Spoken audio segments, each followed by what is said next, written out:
All right, so this is the lab called Static Kinetic Friction.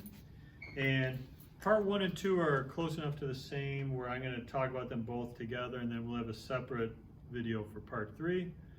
So part 1 actually has a student not use a sensor at all, but just have a wooden block, string, and mass. And in the lab it said to do 1 kilogram, but I suggest 1.5 kilograms on top of the wooden block actually works better.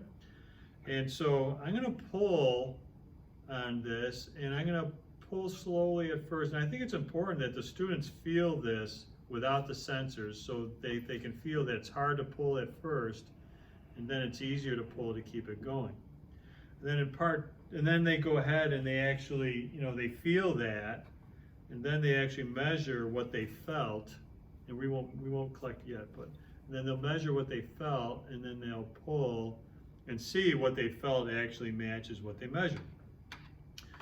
Now for part 2, we do a very similar thing, except it's all measuring with the force sensor. And my suggestion here again is they have you start with just the wooden mass, but I think starting off with actually 1 kilogram probably will work better.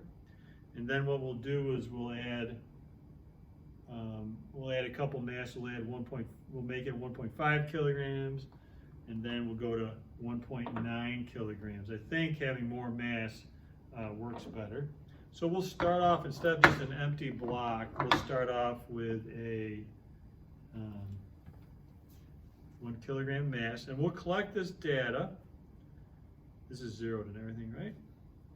So we've zeroed this. Actually, is it zeroed?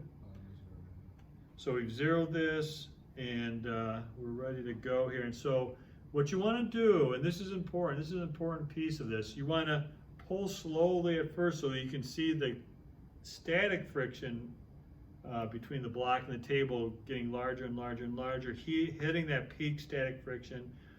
And then once kinetic friction comes into play, you'll see a drop and then hopefully plateau over. In order to do that, they have to pull pretty slow, but consistently.